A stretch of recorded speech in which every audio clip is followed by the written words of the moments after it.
बिहार में विधानसभा की 2 सीटों पर उपचुनाव होना है, लेकिन उससे पहले बिहार में सियासत चरम पर है। महागठबंधन और बीजेपी के बीच आरोप प्रत्यारोप का दौर थमने का नाम नहीं ले रहा है। बीजेपी प्रदेश अध्यक्ष संजय जायसवाल ने आरजेडी के दोनों कैंडिडेट के खिलाफ गंभीर आरोप लगाए। मोकामा में आरजेडी कैंडिडेट के पति अनंत सिंह खुलेआम धमकी दे रहे हैं, लेकिन इस खुलेआम धमकी का कोई गवाह नहीं मिल रहा। वहीं गोपालगंज के आरजेडी प्रत्याशी मोहन प्रसाद गुप्ता पर निशाना साधा। उन्होंने कहा कि नामांकन रद्द करने को लेकर बीजेपी हाईकोर्ट में याचिका लगाएगी, क्योंकि उन्होंने अपने नामांकन पत्र में गलत जानकारी देते हुए सूचना छुपाई है। इन मामलों को लेकर बीजेपी ने तेजस्वी को भी कचघरे में खड़ा कर दिया।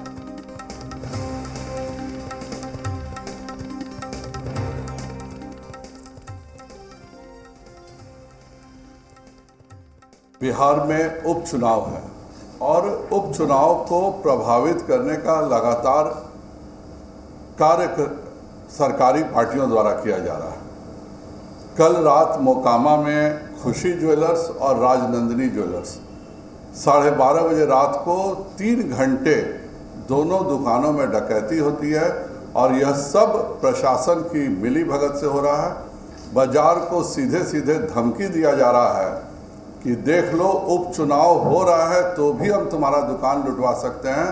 अगर तुमने राजद प्रत्याशी को वोट नहीं किया तो पूरे बाजार की यह दुर्दशा होगी और इसी के तहत यह सारा काम हुआ है। शराब बेचना, शराब का स्मगलिंग करना अपराध है कि नहीं बिहार में? वो भी उप मुख्यमंत्री हैं, वह अपनी जिम्मेवारी से नहीं बच सकते हैं। वह बताएं कि कैसे उन्होंने शराब के स्मगलर, जिसको झारखंड में केस चल रहा है और एक शरण लिए हुए थे, इसीलिए हम लोगों ने जाकर के बाकायदा रजिस्ट्रार आरओसी से निकलवाया कि ये वही मोहन प्रसाद है जिसका सिल्वर स्पिरिट हेरिटेज पर केस है। इसका भी हमें सबूत है।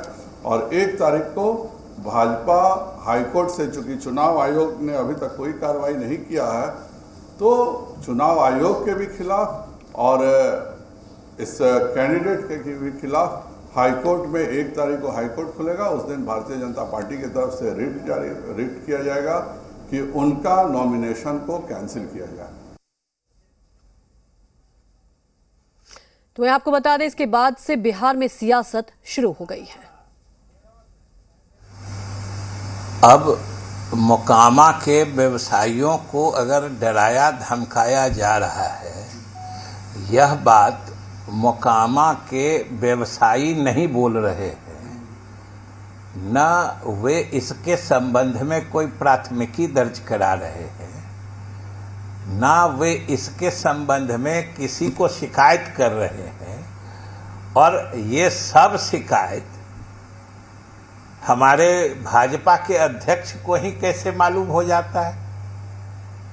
कहीं ऐसा तो नहीं कि सबके पीछे या इस बात को बेमतलब तूल देने का जिम्मा उन्होंने उठा लिया है?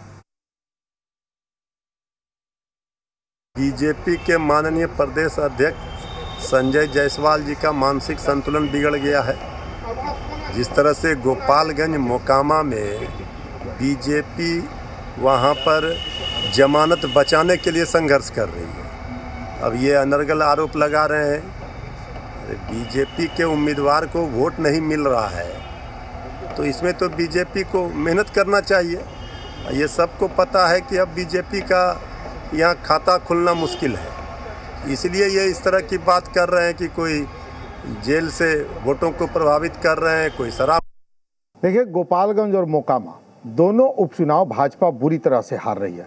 जमानत जब्त हो रही है दोनों जगहों पर और भाजपा के प्रदेश अध्यक्ष का कार्यकाल टिका है इसी चुनावी नतीजे पर। जैसा कि हमें सुनने में आ रहा है, अगर चुनाव में अच्छा प्रदर्शन नहीं हुआ तो उन्हें निपटा दिया जाएगा, तो वो निपटाए जा रहे हैं।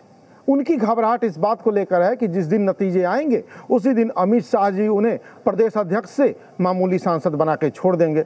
अब चिंता में, बौखलाहट में कुछ का कुछ बोल रहे हैं, जाने दीजिए।